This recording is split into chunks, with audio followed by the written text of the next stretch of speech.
Very interesting topic. Today, we're going to present my latest book, Fullness, that is now out on my website, creatingease.org/books, and also out on my other website, fullness.org. And you also might be familiar with my other books. This is the second edition of Creating Ease at Life is out, and the second edition of Creating Ease at Work is also out. They are available on creatingease.org/books. But I'm very excited to present my latest book, Fullness, right here. It's a short book, doesn't have as many pages as the other one.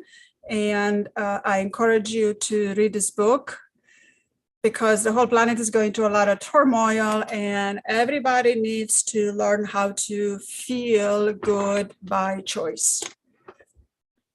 Randy? So what, I guess the first question is kind of obvious, but what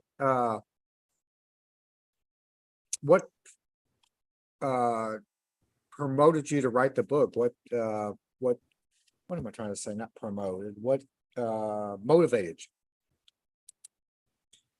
Well, this book, it's been waiting on my to-do list for quite a few years. Mm-hmm. When I wrote the first book, Creating Ease at Life, back in 2014, it actually needed to be this book, Fullness, but it was too heavy of a concept to be written at that time.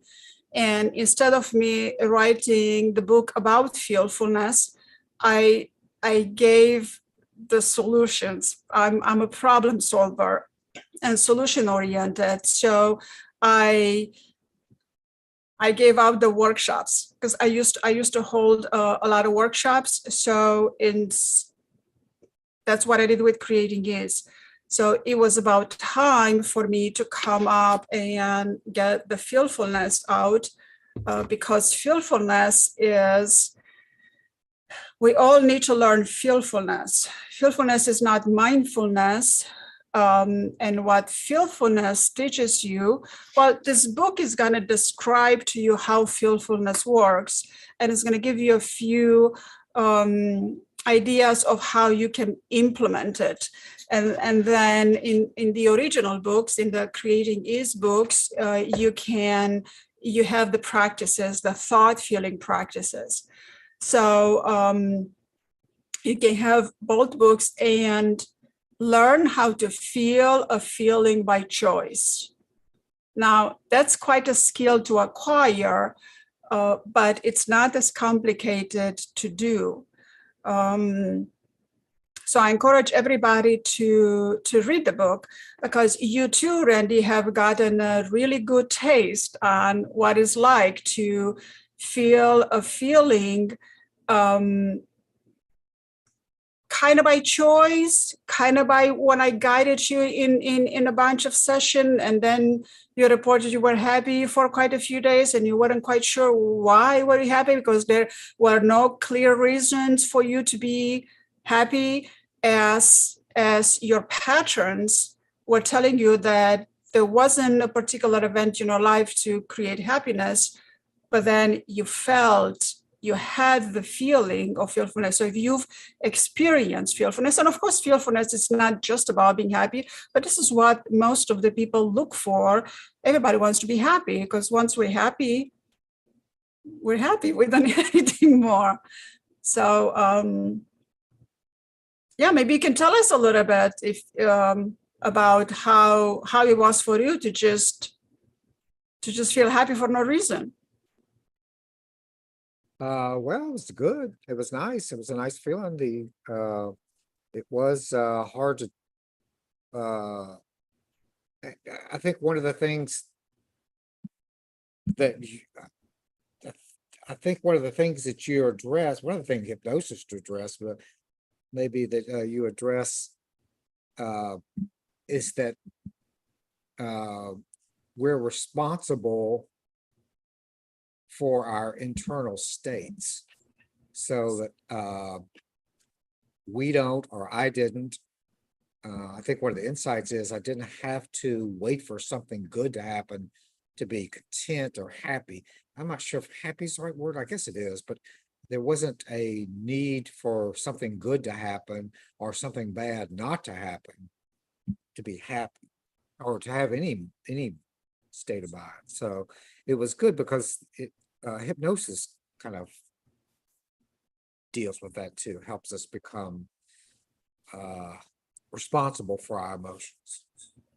Yes, yes, yes, you got it. You got it very good, and you are correct. We don't have to wait for anything out of the ordinary to happen for us to feel content, for us to feel somewhat satisfied, or at least not to feel critical or resentful or upset or anxious about what's going on with life. So we do, to some extent, we have the capacity to choose a feeling by choice to how we wish to feel in a moment. Like right now, as me and you are doing this presentation, we want to feel relaxed, and we don't want to feel nervous talking about these things. And it's actually something really easy to do once you learn the techniques. It's like a lot of people want to do live because there's a lot of videos going on and people have to create a lot of content, but a lot of people are very nervous about being in front of a camera. And it takes a little bit of practice to become comfortable with it. But there are techniques to direct your thoughts and direct and allocate attentional resources in such manner that benefits and aids and enhances what you need to do in the moment. There is something called thought management. In the book, I'm talking about thought management. I'm talking about layers of thought. I'm talking about hierarchies of thought, thought level values. I'm talking about the conscious and the subconscious, and how a little bit of how the subconscious works, but what's the must have for the subconscious to deliver you what you want. Because the conscious mind is the creative part, but the subconscious mind is the generator. So with the conscious mind, it's, let's give it about 20%, and the subconscious mind about 80%. So if we want to rewrite a habit, for example, we need to work with the subconscious mind.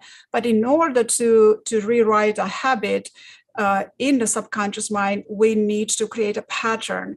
And there are several steps that are involved in creating a pattern.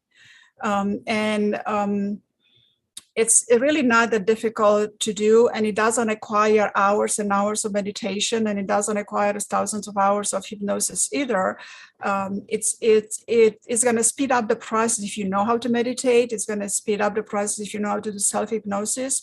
That's definitely going to help. And for people that already are aware of their internal states, people that can easily recognize and are aware of what they're sensing, people that are aware of being aware, it's going to go a bit faster, but it's not a requirement. This applies to everybody that wants to have the capacity to choose to feel a feeling by choice.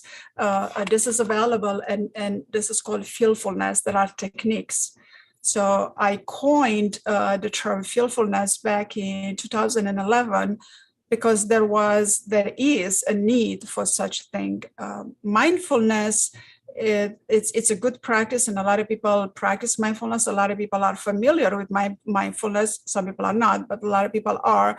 But that's not sufficient. Just directing your thoughts and quieting your mind, it's rather difficult to do because of what's happening, because of the acceleration of consciousness, because of the overwhelm of information and evolution of technology. It's very hard to quiet our minds. So then what? Well, then fearfulness. You want to have a fullness of feeling at your capacity, at feeling your competency, and feeling your content, your satisfaction with life in that moment. And I'm not talking about you feeling this about all of your life, because we have a conglomerate of feelings and emotions over what we've achieved and what we haven't achieved throughout life. But we do have the capacity to not only direct our thoughts, direct our stream of thoughts for a task, for that what you set out about to do. Like you go into a meeting and you want to be relaxed and you want to give a good presentation when you're in a meeting. So there are techniques for you to manage your stream of thoughts and adjust the sensations and transform the emotions into a feeling, because emotions and feelings are two different things. So we have the capacity to take an emotion and transform it into a feeling and walk into the meeting perfectly confident, competent, and presenting what you need to present without the worries that are you doing it good or you're not doing it good, and is the boss going to like it, is the boss not going to like it. So a lot of people worry they have high anxiety, and this keeps them from doing things, and it keeps them from enjoying life, and it keeps them from taking the next step into what they need to achieve, into achieving the goals. But we can eliminate that. That's easy to eliminate through the fearfulness techniques. And fearfulness techniques, it works in a variety of ways. As a practitioner, you learn how to generate a state. It takes a little bit of work to do that, but it's a very pleasant type of a work. It's not hard work. So it takes a little bit of practice to learn how to generate a state. And once, as a practitioner, you've learned how to generate a state, then you can transfer that state to your client, to your patient, to your significant other, to the group of people you're presenting to. So this process is already known as transference in therapy, and this happens automatically. So, but if it happens automatically, it happens automatically because it has happened a number of times before. So it created a pattern that which the subconscious needs in order to manifest, in order to produce a habit automatically, is because a pattern has been imprinted in the subconscious. So if that, then let's make a choice. So instead of having an automatic transference, like a lot of practitioners, they take on the heaviness of from their clients, from their patients, people coming with a lot of difficulties, and all of these difficulties are transferred into the practitioner to the therapist, and that's a heavy load to carry. Then what do? Well, you do fearfulness, because there are ways for you there are things you can do with your thoughts and your feelings, a thought feeling practice that doesn't require a lot of time. It doesn't require you time to set time apart for you to do it. There's techniques you can do in an instant as you are engaging in the activity. You have a practitioner, you as a practitioner have a client in front of you at the same time as you talk and as you listen and as you do therapy or as you guide or as you do coaching or whatever it is that you do with your client. You kind of in the background, you can generate a state and make that available. Like for the very first state you want to generate is the state of calmness. and being content, not hilariously happy, because happiness comes in gradients, right? And we don't have to be 100% happy all the time. Like, I'm happy now, but I'm not 100% happy. And a lot of people mistake happiness for 100% happiness. And if they're not 100% happy, then they're not happy, which is not true, So there's a lot of complexity in fearfulness that I have simplified. I made it very, very simple. But then again, don't be fooled by the fact that if something is simple, it's not significant, because the most simple things in life are simple. The act of breathing. So it's very simple for those that don't have breathing problem, that don't have a health issue related to their breathing. So fearfulness is it's it. This is the mindfulness of the future, fearfulness. So as practitioners, as people helpers, whether you're a therapist, whether you're a coach, whether you're a Reiki master, whether you're a teacher, a piano teacher, or whatever other teacher, whether you're a manager, whether you're a leader, when you work with people and it is your duty to help them, to guide them into something, that's what the leader would do, that's what the manager would do, then definitely that's what a therapist and a coach would do. You are guiding people towards something, to achieving a goal, right?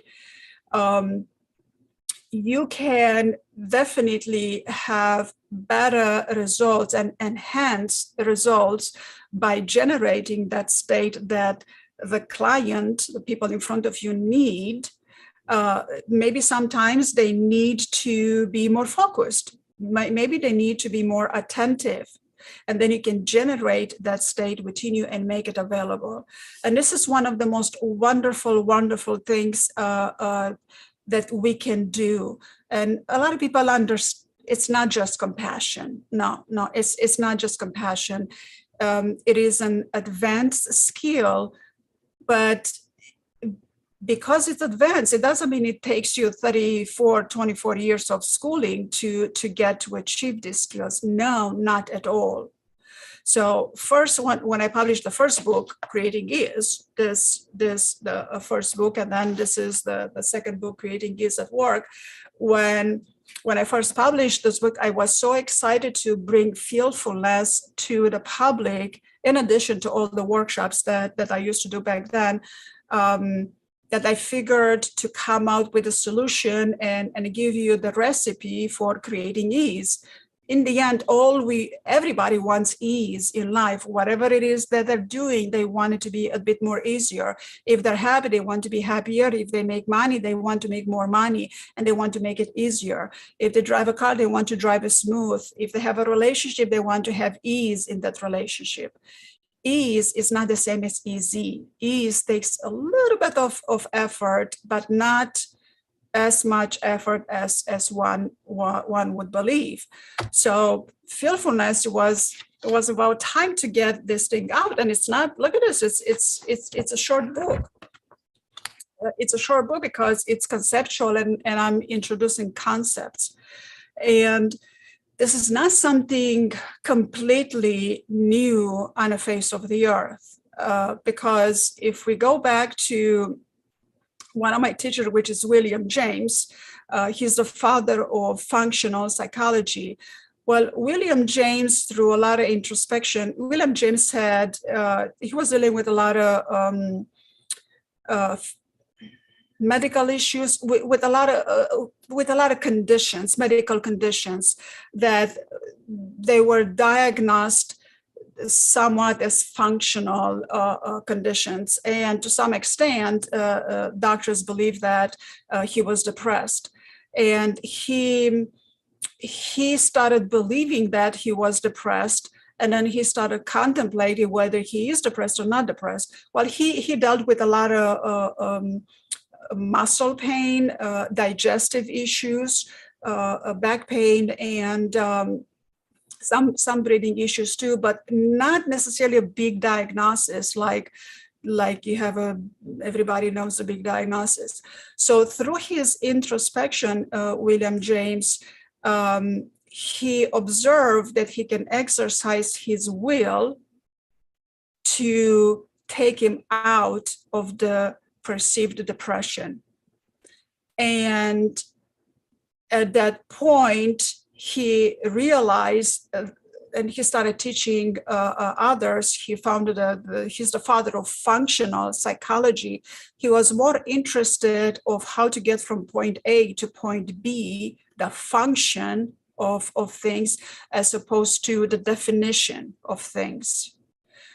Because a lot of academia is heavily involved in the definition of things. And here's the concept, and there's the definition of concept, and here's the criteria, and here are the bullet points, and that's how you get to the concept. But William James, he was interested on evolution, he was interested on application and how things function. And through the power of his will, he was able to get out of depression. So at that point, he realized that we have a will that we can exercise, that free will it's not something given, but it's something that it's free for you to choose, that choices, you can make choices. So this is a big deal. And unfortunately, it hasn't been made popular, as popular as rock stars, right? Although this is really such, it's no secret, but it's so important to the well-being and to the health of everybody. Just imagine you being not feeling good about the day, or you lost somebody, or whatever unpleasant happened, and then to just the fact that you have the knowledge that you can shift yourself out of it and bring yourself to a better state. Only that little knowledge, it's gonna expand your life, right? So that's what William James did. Right, but then we have Milton Erickson. So Milton Erickson, my other teacher, because these are my two main influencers, William James and Milton Erickson. Milton Erickson, you're very familiar with Randy. He was struck by polio. So it wasn't depression, something that is thought to be non-physical, which nowadays we know there is a physicality aspect to depression. But when you're struck by the polio virus, Milton Erickson, he was bedridden. He was 17 years old and he was flat in bed. He couldn't walk, he couldn't move. He had difficulty swallowing. He had difficulty breathing because of the neuromuscular transmission wasn't working right. So with the knowledge already provided by William James that you have the capacity to choose, you can choose to get out of it. What did Milton Erickson did? Well, he was flat in bed and he wasn't doing much at 17 years old. So he started using his thoughts, and he went back to the memories when he was able to walk. And he started visualizing, he started to running, to allocate his attentional resources on those memories. I am able to walk. And he will run his memories, the visualization and all the memories like a movie through his head. And guess what? Eventually he was able to walk. So it's not like medicine, like there was a particular type of medicine that he could have been administered to make his muscles work better. Because when you deal with neuromuscular, that's not, it's difficult. It's very, very difficult.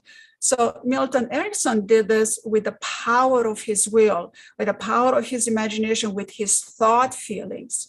He thought himself walking, he felt himself walking, and then he was able to walk again. And what followed after? Well, he became a psychiatrist, and he revolutionized hypnotherapy because he understood, he's already experienced the power of hypnosis and self-hypnosis.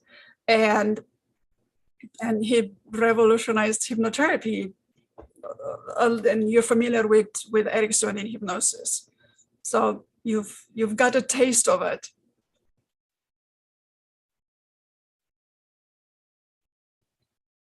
But this book is written for the general public, right? It's written. I'm using neuro language for this book, so with the use of neuro language, we can,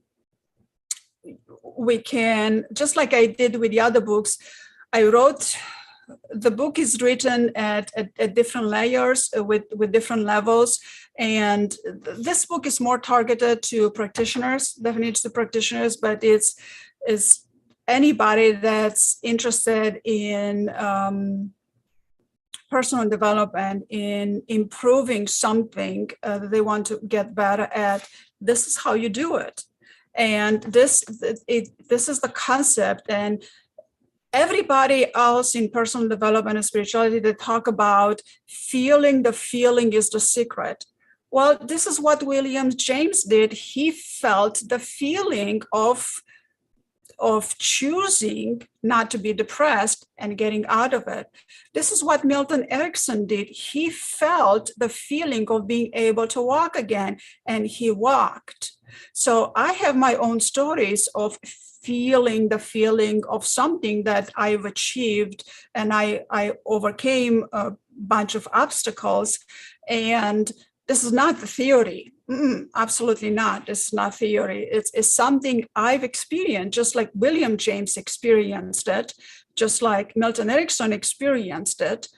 So have I experienced it. Then I want to put it in a written form to make it available to public, to make it available for everybody that wants to be happier, that wants to be healthier, that wants to increase their well-being. So it's quite a skill to acquire. And once you acquire the skill, nothing can shake you. Nothing can take you off your center. There is something called being centered, being in your center. A lot of people understand it as confidence, being confident and competent. And once you get into that place, that is, I like to call that place smile in a heart, right? Because it's easy to recognize a smile in a heart. I mean, we can always smile with the heart, even if these muscles are not working, because sometimes these muscles are not working, right? So when you get to that place, you learn how to maintain it in spite of any difficulties. Now, is this center going to be a bit wobbly as you go through difficulties of life, especially what we've been experiencing for the past 20 some years? Yes, there's going to be a little bit of wobbliness, right? But it's not going to take you off. It's not going to destroy you. It's merely going to propel you further. It's going to merely to propel you to do better and better and better.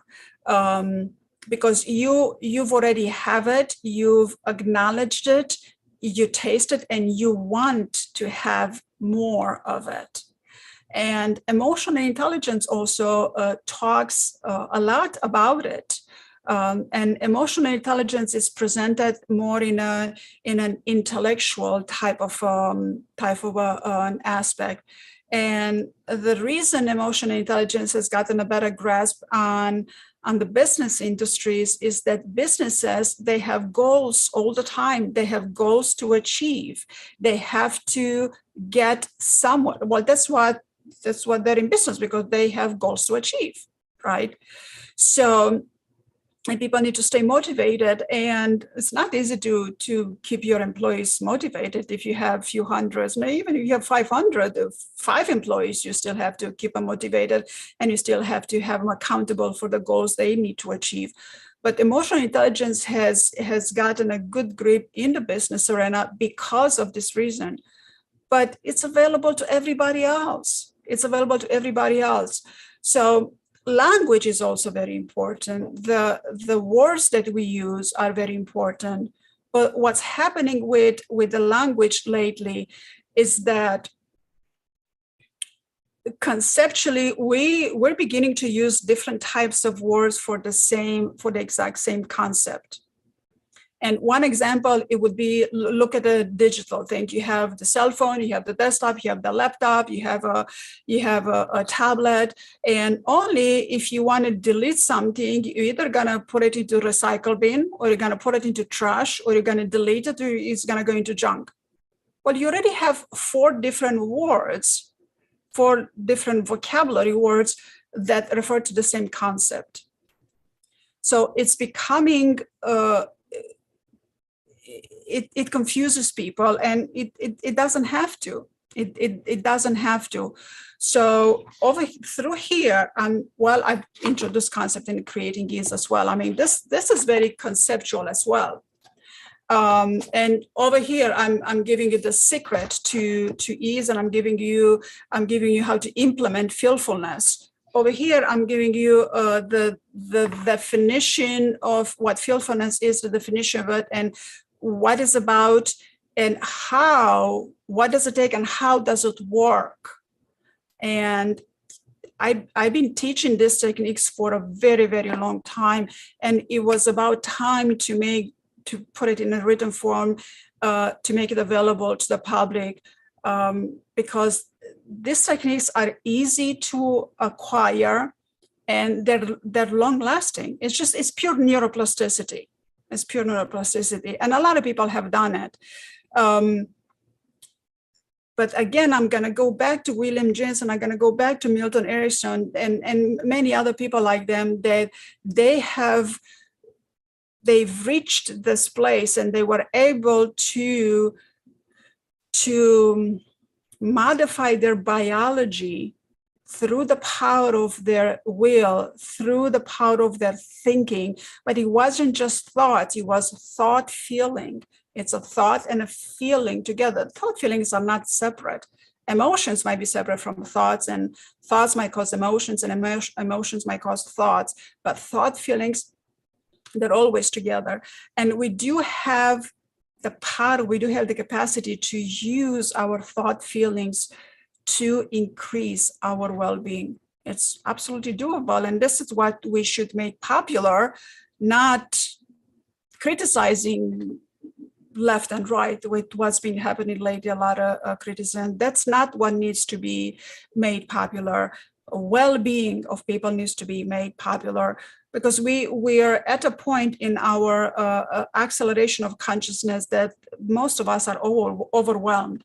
If with nothing else, only with technology, we are overwhelmed. It's like all of a sudden, it's like, what do I click? This used to be on a lower left corner, and now they moved it. So where did they move it? It's a lot.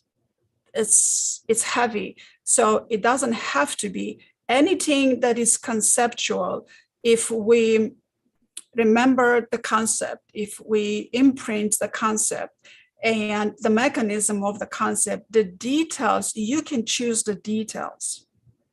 But what's happening is that people they don't know how to choose anymore. They don't know what they want. And it's hard to choose because there is such thing as decision fatigue. Too much to choose from. So in the book over here, I give people some example of what to choose from, right? I present with some of the choices. And then in this book, Creating Ease at Work, and then Creating Ease at Life, I've presented people how to implement those choices. And it's not a small thing, not at all. And there's a lot of people that I taught this skill to, and they come back with great results. But the most beautiful thing that happens, Randy, is that with clients, when I have sessions with clients and I go over the intake, we take the inventory, and they go over the problem and what they wish to accomplish and what they wish to make better. I generate the state to which they need to therapeutically get for that particular session. And I get a lot of wonderful feedback for people. And sometimes some of the sessions are not necessarily easy sessions, but just like you, people just said, I'm just happy. I'm happier, and I don't know why. Well, I know why. So everybody can do this. And if we can do this for a client, and if we can do this for a group of people, we've achieved a great deal. What's is it hypnosis? Do you consider it a form of hypnosis? Self-hypnosis even? No, it's not. Not to the popular understanding of hypnosis. It's not typical meditation. It's not typical hypnosis. It's not mindfulness. It's a thought feeling practice. Because what we understand to meditation, mindfulness, hypnosis, we understand it as a session, well, I'm going to put aside 10 minutes to do this, and I'm going to have a session for an hour, and then that's it. We don't do it no more. That's not it. Feelfulness, right here, feelfulness, it's an ongoing process. It's a reprogramming of your auto habits. You begin to reprogram that which doesn't serve you anymore. And even if you're happy, you can be happier. Yeah. And everybody wants to have the power to influence and the power to motivate others, especially family. I mean, family is the most difficult thing. We want to get along with everybody. And then everybody resorts to all kinds of techniques, especially rooted in fear, to motivate people, because we know fear is one of the greatest motivator. But we can motivate ourselves and others through integrity, through compassion, through love, through well-being, acceptance, respect. Because what I'm seeing lately happening, people are tired of criticism. People are tired of arguments. People are tired of war. I mean, why are we still having war? I mean, we're evolved as a human race, and we still go to war. We still bomb each other. We still threaten each other. I mean, there's all kinds of war, like physical war, and then the psychological war, and then there's political wars, and then you have war at home, and then you have war at work. It's a lot of fighting, and that's an old pattern already. People are tired of it, and you can see it in their neural language. Like one of, and you can see this in many different ways. I can talk about this some other time, but one of the most surprising ways that I found. I'm sorry, but it was funny and fascinating to me. But I recognize it as this tiredness that a doctor on TV. I'm not going to name doctors, so I'm not going to name channels or anything like that. A doctor recommended that everybody could benefit from taking prenatal vitamin, and and as she is saying that, she had a need, and I understand where this comes from. She had a need to say that male shouldn't worry.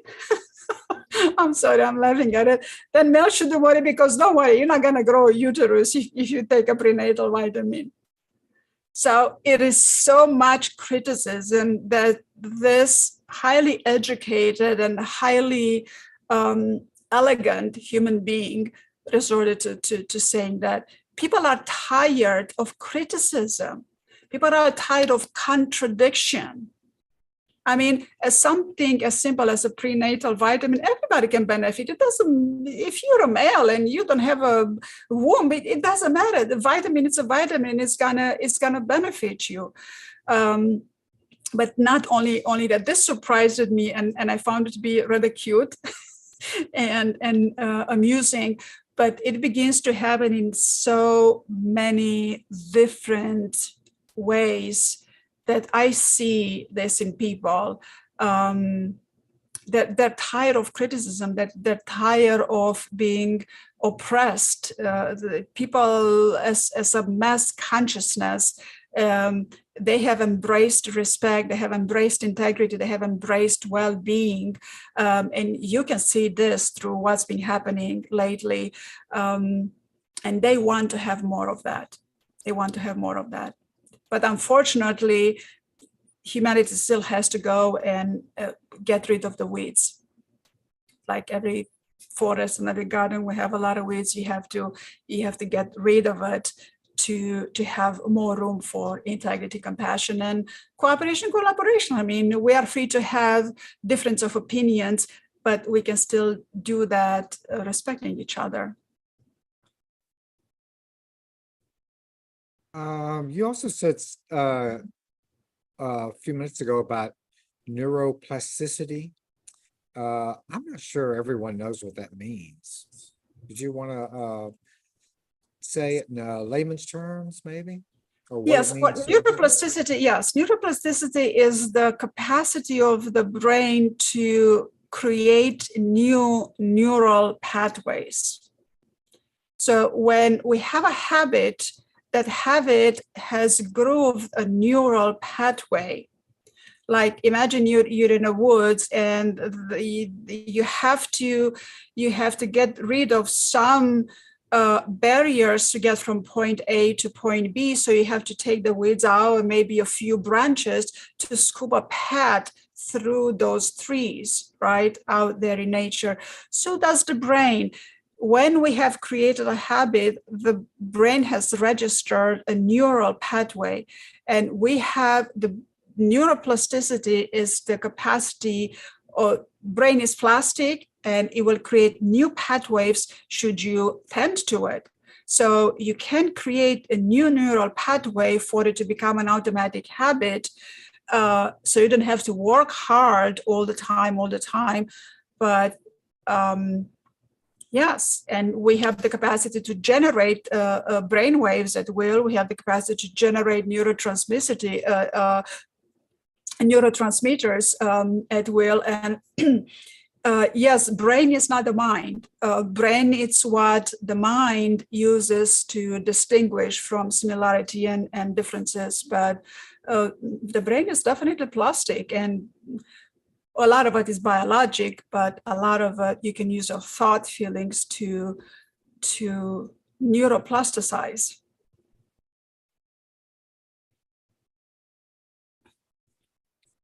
Also, something that you had done when we were doing this is called, what's the chapter in it? Word triangles. Word triangles, yes. Word triangles, a triangle is very, very important. What has been happening thus far is either or, black or white, left, right, up, down. So a lot of argument and a lot of difficulties and comes because a lot of disagreement comes because there's no middle way. So as we can agree to disagree, if we begin to bypass duality, bypass polarity, embrace duality, and add a third element to move forward, word triangles are going to do that for you. Word triangles are the basis for neurolanguage, and this is what William James did, and this is definitely what Milton Erickson did. Milton Erickson, I believe him to be he's demonstrated how neurolanguage, how powerful the neurolanguage is. Well, neurolinguistics as a practitioner started to be developed later on when somebody figured to sit down and write the book and make it official. Like I wrote the book and made feelfulness official by writing the book. But feelfulness, I've been doing feelfulness for the past, how many years? For a long time, right? And word triangles, we need to get out of polarity to begin with. It's not my way or the highway. It's not either or. It's not as simple. It's not as simple as that anymore, because we have evolved. And all you need to do is look at just look at technology. I mean, we used to have just a computer with a bulky screen and with a typewriter that, remember those 486s with floppy disks and all that? How much has evolved only in that aspect in the past 20 years? So as technology evolved, so our thought feeling processes have evolved, because we have continuously adapted to it. So in order for us to adapt and keep pace with evolution, triangles are necessary. Because if you go either or, you're constantly you're being tired to having to constantly choose before you have had a chance to observe, to analyze, to see, do I want to choose this? Is this next choice going to benefit me? Is it going to add to my well-being? So with the word triangles are going to help you, or they're definitely going to propel you into pondering. It's like, oh, it's not just either or. Well, no, and it hasn't been either or for a long time. Only that somebody decided, I don't know when, they decided to let's manipulate your thoughts with either or, and then you're just going to be two groups, right? Either or. Well, no, duality exists, and duality doesn't go away. I mean, there's the left hand and there's the right hand. We're going to have two of them anyway. We're going to have two eyes. We're going to have 2 ears and 2 legs and 2 kidneys and 2 lungs and so on, and 2 sides of the brain and so on. So duality doesn't go anywhere. Polarity needs to, a lot of people have moved away from polarity. But triangles are going to propel you into achieving the goal that you need. Because if you go either or, you're constricted to what you can create. You're constricted to choices, and you're constricted to what you can create. But when you add the third element, only by adding a third element, you're provided, possibilities begin to unfold, and you are provided with multiple choices. Because you just go, oh, yes, I want you to go, oh, I don't know. What? Now you do. So there are different ways to go about it. And successful people, they know this. I mean, that's a lot of successful people. They learned how to manipulate all this for their own purpose, for their own benefit, for their own profits. But we can do this not to manipulate, but we can do this to enhance the well-being of others, and enhance our well-being and everybody else's well-being.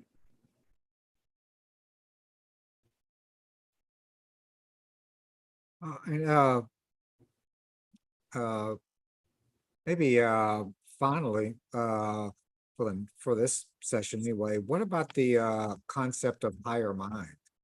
I found that very interesting. Yes, a higher mind it's quite a concept, and only these 2 words already has a lot of neuro language in it, the concept of the higher mind. A higher mind, it's an expanded mind, and also the higher mind, I'm trying to keep it simple here, it's what propels you further. It's what evolution uses to evolve.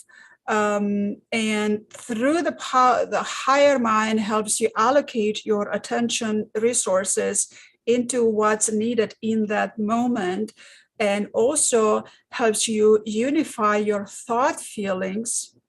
Because it's not just the mind, it's not just the brain, but through the power of higher mind, you begin to unify the thought feelings, become more aware of it, and you begin to be more centered, more successful, more happy, more contained, more balanced. And when you have that, you can give it.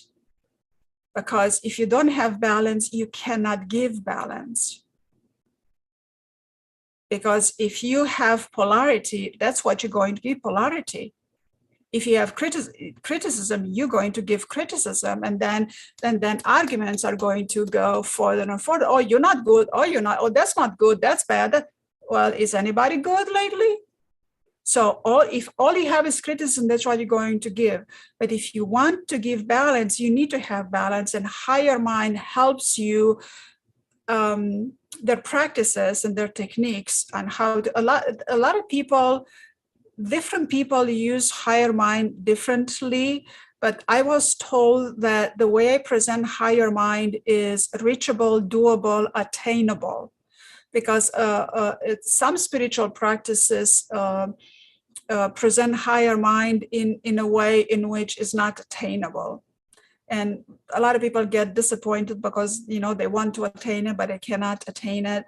And I was told that my higher mind, what is everybody else's now? It's in a book. It's attainable, it's reachable, it's attainable, it's doable, it's easy to reach. Well, I hope that satisfied your question for right now. Yeah. Is it spiritual? No, You it's consider not. it spiritual? No, it's not. It's human. It's human. It's a thought feeling practice. Animals use that too. So any mammal, any being with a brain, with the capacity to choose, whether consciously or unconsciously, has access to higher mind.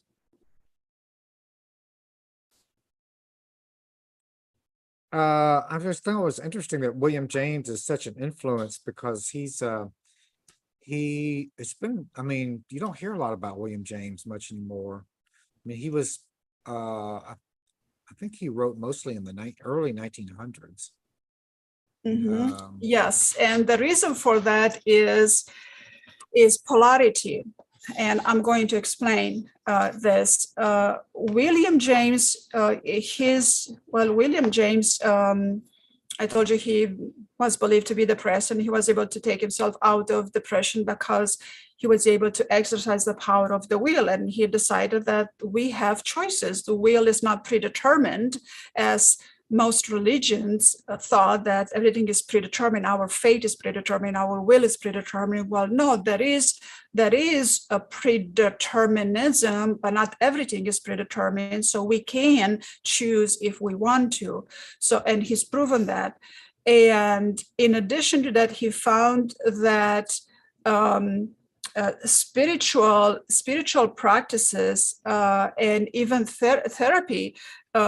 In the therapeutic session, if you involve a higher power, a creator, angel, God, mother of God, whatever higher power or grandfather, grandmother that have passed away, and a spiritual being, a being that's not in a physical form, he found it to be very, very beneficial. Right, highly therapeutic, which it is. And it teaches us in therapy, we are taught to use that when appropriate, if the client it's open to it and is willing to work with that. But because science cannot measure it, William James was pushed out of the literature. Just because back then it wasn't able to measure, but nowadays science is able to measure. There are people that have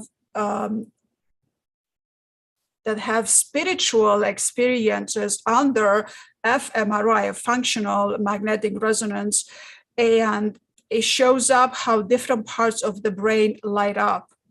an exchange of neurotransmitters happen, that brain waves get altered, neurotransmitters get deployed, mirror neurons, there's more deployment of mirror neurons, and science is able to measure these experiences, and even the fifth brainwave, they were able to identify the fifth brainwave as gamma brainwaves. And these brainwaves used to be accessible mostly by Olympic level meditators, which nowadays it's available to anybody that wants to access these gamma brainwaves, otherwise known as the sweet spot, or otherwise known as the flow, which is being in a flow and having ease. That's the ease. Yeah, gamma brainwaves, that's where ease comes from. And this is accessible to anybody through the higher mind. So back then, they kicked William James out. So now we cannot measure your spiritual experiences, but now we have the technology to measure that. So it's, that it is. Well, you should probably mention where people can get the book, huh? Well, this book, you can get the book over here on Fullness, right here, fullness.org. Yeah, fullness.org on books, or you can get this book also on Creating Ease. This is creatingease.org on books. creatingease.org/books or feelfulness.org/books. And these books are also available on Amazon, on the print version, hardcover version, and also Kindle version. And these are easy read. I mean, all my 3 books are under 90-minute read. And this is definitely, you can read this in an hour. But this is a book you want to reread. Some of an hour. Yeah, you can read the whole book in less than an hour, but this is a book you want to go back and reread, and it's something you want to use as a reference. I have a few chapters here that you want to use as a reference, and I encourage everybody to read this to have an understanding of how it functions. Because once we understand how a mechanism functions, then we know how to use it. So the cat is out of the bag.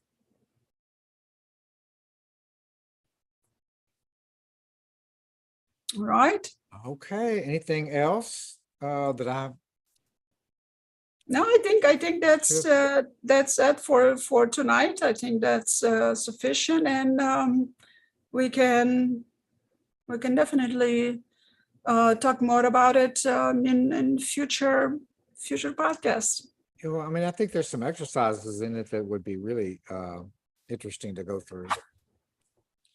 Yes, Fearfulness has one exercise. In Fearfulness, I walk you really quickly through how to generate a state. Mm-hmm. But these books, Creating Ease at Life, this is where you have the entire practices. Creating Ease at Life, it has the practices. I walk you through in the written form. I walk you through the whole practice, which is pretty much a hypnosis session. But these practices are also available on a website, creatingease.org. Thought feeling practices, you can find the practices on my website as an audio practices. And anybody who already has my first version of the Creating Ease, I would encourage them to show me the book that they have, and I will provide them with a free digital copy of the second edition of Creating Ease. I've added some chapters. I've reworded some of the chapters in the Creating Ease books because because nowadays in the past few days, everybody wants a bullet point. Here's our 3 ways to do this. Here's our 9 ways to do this. Here's our 5 ways, 3 ways, 7 ways, 12 ways. How many ways? So I from the concept, I took it into a more detail, like here is a few ideas of how to do things, because we're not limited to just 3 ways or 7 ways or 9 ways or all that. So that's why I've gotten the 3rd edition of the Creating Ease books, because of the neuro language that we are facing today. All right. Well, thank you. All right. Well, thank you, everybody. And we will see you next time. Bye. Bye-bye.